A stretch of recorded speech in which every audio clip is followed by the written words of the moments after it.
there's a protective order in place because you say because it was drinking. Now, there are a lot of people who drink, sometimes to intoxication at their home, but it doesn't result in a protective order. So, all right. And who's the person who wanted to speak to me? Who wanted to speak with me? Oh, come forward. We have Bashan and prosecutors. They're on high alert. Hi, Hi. what's going on? Okay, I was in court this morning, kind of left a little unsettled. I know you had mentioned if there's anything that we need to be successful to come to the court or come to you and request that. So that's why I'm here. I'm having some issues with my attorney, but not so much. Oh, no, here's the thing. Let me explain to you about attorneys. When people want to say something, the issues they're having with their attorneys, I require that the attorney be present. Okay. And just as if your attorney wanted to say they had issues with you, I would want you to be present. Absolutely. So we can see if we can have your attorney come back and then, okay? Okay. All right, thank you. sure, just have a seat. Court is calling 2024 CR 008-361, State of Texas versus John Mark Horton. Scott Sullivan, Mr. Horton, present, right? For the state. And And are you Mr. Horton? Hello. Yes, are you Mr. Horton? Yes, ma'am. All right. Did you understand you're charged with possession of a controlled substance, penalty group 2, less than 1 gram, as a state jail felony? Range of punishment is anywhere from 180 days up to 2 years in the state jail facility and up to a $10,000 fine. Did you understand? Yeah. If you have a plea bargain agreement with the state, the Yeah. court does not have to follow your plea. If for any reason the court does not follow your plea and gives you more than you bargained for, the fact that you entered a plea will not be used against you and you will be allowed to withdraw your plea. Did you understand? Are you proceeding with sentencing? Yes, Your Honor. Anything you wish to say on behalf of your client? Your Honor, he's ready to do the community service. As the court knows, this court committed him to lifetime fitness. I think that the recovery. Oh, lifetime recovery. Lifetime recovery. All right, lifetime fitness, I'm not doing that for anyone unless they specifically ask for it. No, you came back in great shape. I don't. Yeah, I did. Yes, lifetime, okay.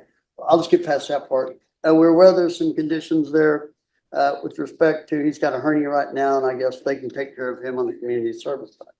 Now, this case has had so many different cases. I want to make sure I know where an order is and that I address it. His son is here today. He is, to this point, I told him to take the position to stay away from his son because at one time there were some protective orders. And they might still be true today, and I think they probably are. His son is here, and his son wants him at home. He's available to talk to Corey if he'd like to. And this man is sober and cleaned up, and he's ready to go home and be able to be with his son. If you'd like to talk to him, he's available. All right. How long have you, well, let me have you, well, you've already been sworn in. How long have you been sober? Going on 6 months on the 22nd. All right. And what were your issues with your son that involved a protective order? I drank a lot of beer. Okay. No, it's wonderful. No, I'm glad you're being honest. Yeah, So you've been at Lifetime Recovery. Are you still at Lifetime Recovery? no, I go to Club 12 now. Okay. I'm gonna be a member there. Oh, that is awesome. He's So, got and I think it's 120 days he has to go every day. all right. Where are you currently living though? No. I mean, is it a My sober house, at your home? yes. And if I could, I'd just put in, while he's been there, his husband, his son has been staying with someone else. Okay. Because he went into that house when he came out of Lifetime about a week ago. There's a protective order in place because you say because it was drinking. Now, there are a lot of people who drink, sometimes to intoxication at their home, but it doesn't result in a protective order. So That's what I was thinking. It may have been a condition of bond, or it may have been something that got linked up from the days of the protective order on the misdemeanor, whatever the misdemeanor was. All right, family violence or criminal was- trial division. Does anybody know about a protective order he has where his son is Jacob Horton? I think it may have been a condition of. I don't know. There was a misdemeanor for violating the protective. I think that's what it came from. Well, what I can tell you, if the misdemeanor court, if there's a protective order there, you probably need to take it up with the misdemeanor court judge. And I don't think they have one. No, I'll check into it for him. I've already cleared up all my cases. This is the only case I have. And if that is the case, I'll verify this afternoon then. Well, it's just that sometimes when there's a protective order, it doesn't matter if your criminal case has been cleared up because Right. protective orders are civil. I agree. Yeah. And I wasn't So, sure if there was one. I don't know if there's one pending or not, but what I can tell you is I'm not going to allow your son to stay with you if there's a protective order out there. That's a hearing for another day. And I will hustle up and find it. Okay. Okay, please remember, sometimes on that civil stuff, they don't Well, invite us. can I go ahead and just do my 6 months in jail? I'd rather go ahead and just go to jail and get it over with. Mhm. I'd rather do that, ma'am. Well, let me Because just my ex- son and me, Let he me doesn't- explain something to you. He doesn't have even- any place to go. Here's the thing. He's got his brother, but his brother doesn't like him. Don't interrupt the judge. All right, so this is what you need to listen. And I want you to internalize what I'm saying. It doesn't matter if you were to get 6 months in this case and go and do your 6 months time, you know what would still happen?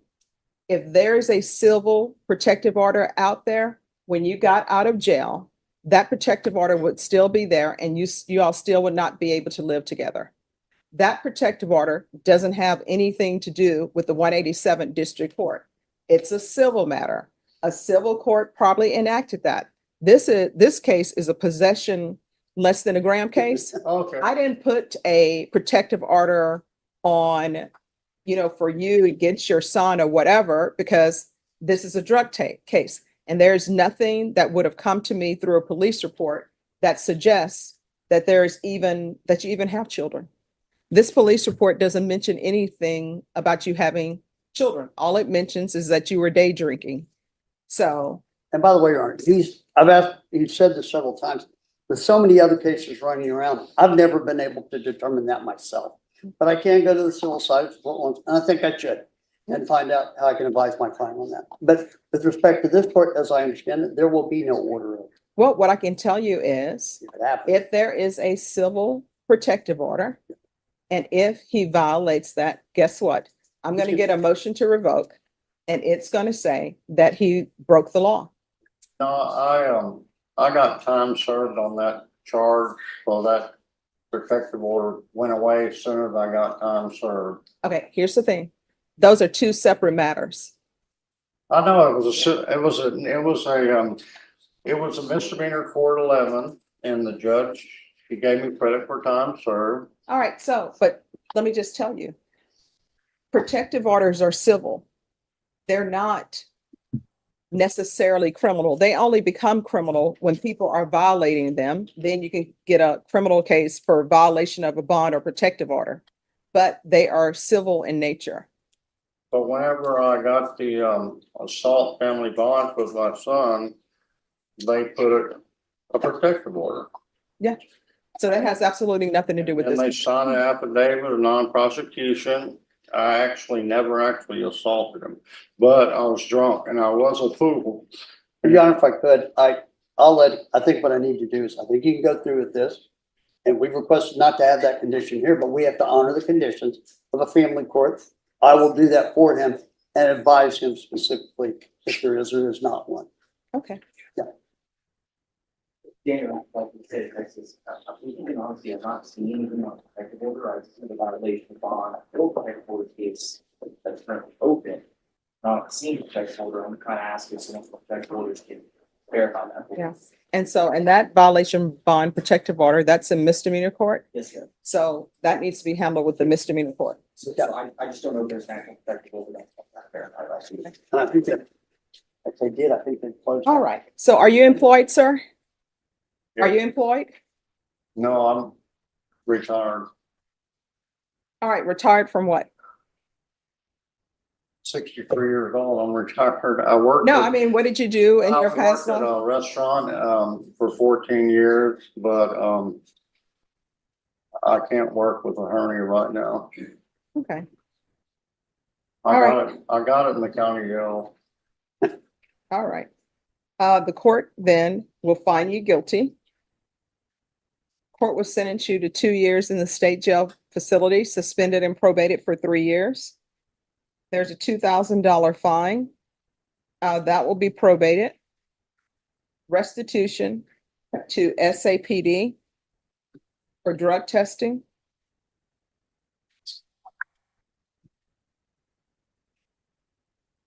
$150 of community service restitution.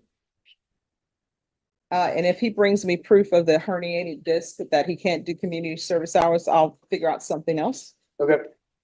Oh, There's going to be daily sober support meetings. Everything else you need from the court to be successful?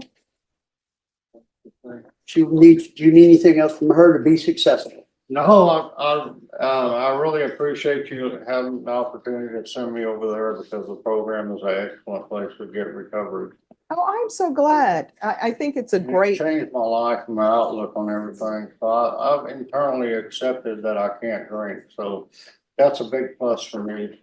all right, awesome. And if you ever feel like drinking, that's why you pick up the phone and you call somebody, okay? Even if it's to call probation and let them know. All right, good luck to you. Probation is going to go over conditions with you. And once she's gone over conditions with you, you're free to leave. Okay, Thank you. Really? My name is Happy. I upload courtroom video for education purpose. This video may contain copyrighted works not specifically authorized for use, but believed in good faith to be protected by the fair use doctrine under Section 107 of U.S. copyright law.